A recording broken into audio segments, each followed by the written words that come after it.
Hi, I'm David Green, CEO of the Florida Pain Network, where we connect those in pain with the best pain relievers throughout the state.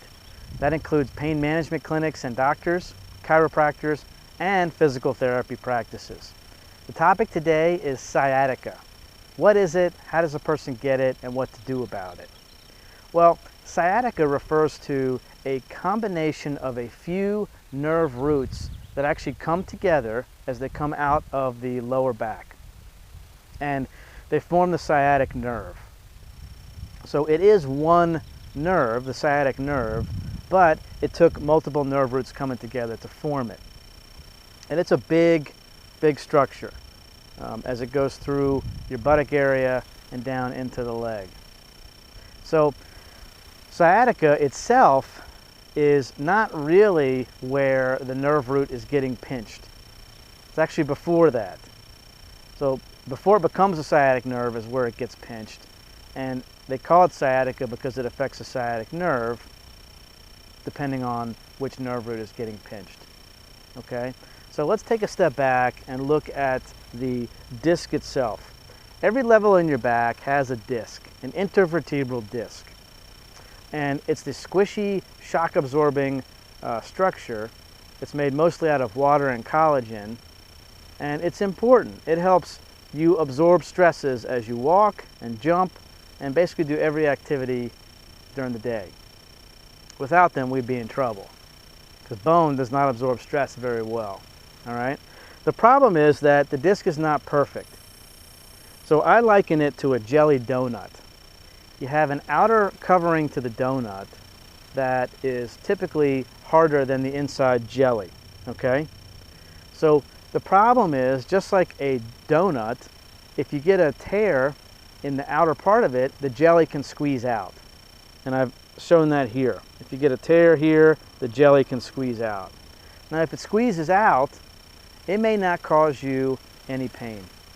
All right? So if it comes out, it may cause no pain, or if it hits a nerve root as it's traveling out from the spine, it can cause an inflammatory component which can lead to sciatica. All right? So it's not necessarily where the jelly pushes on the nerve. It's the reaction from that causes pain that goes down that nerve, and sciatica. So what I've shown here is the spinal cord, or the remnant of the spinal cord, and at every level on each side you have nerve roots coming off. So let's call this the L4 nerve root, L5, and S1, first sacral nerve root.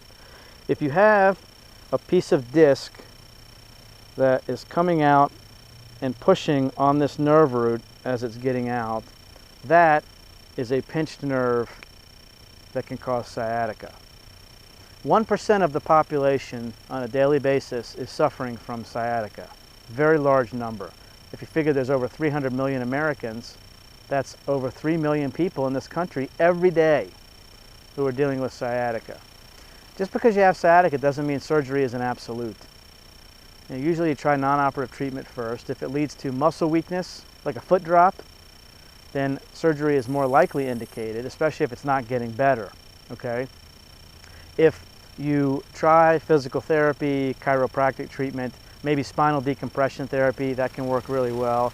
If it's not quite doing the trick, and some over-the-counter medication, seeing a pain doctor and receiving maybe some short-term narcotics, muscle relievers, and potentially an epidural injection can really do the trick. So what happens in an epidural injection? Well, steroid medication is administered in this area where let me get my finger out of the way, where the disc is pushing on the nerve root. That's where the steroid goes. Okay? Does it fix the problem? Absolutely not. Does it put a big band-aid on the problem? Typically, yes, it really does. And that can work very well.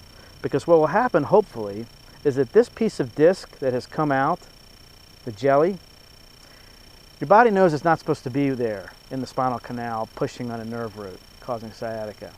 So if you can put if the steroid gets put in by the pain doctor in an epidural injection, it can provide enough of a band-aid so that your body can help disintegrate the rest of the disc where it's not supposed to be.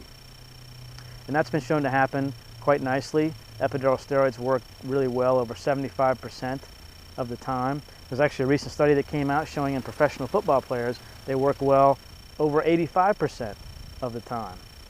And through non-operative treatments, 89% of football players are able to get back to playing within a few months. Okay, so epidural steroids can be really, really good, can help you avoid surgery. And one last thing, when patients go to surgery, it's a very successful surgery, typically over 90%. There are some small risks, but they are real. When they looked at patients a year out from either not having surgery or having had surgery, the results were no different. So if it can be avoided, you can avoid all those risks that are small but real. All right? Check out our website, very active blog, active YouTube channel. There's a lot of education on our website. I'm David Green, Florida Pain Network. Your pain stops here.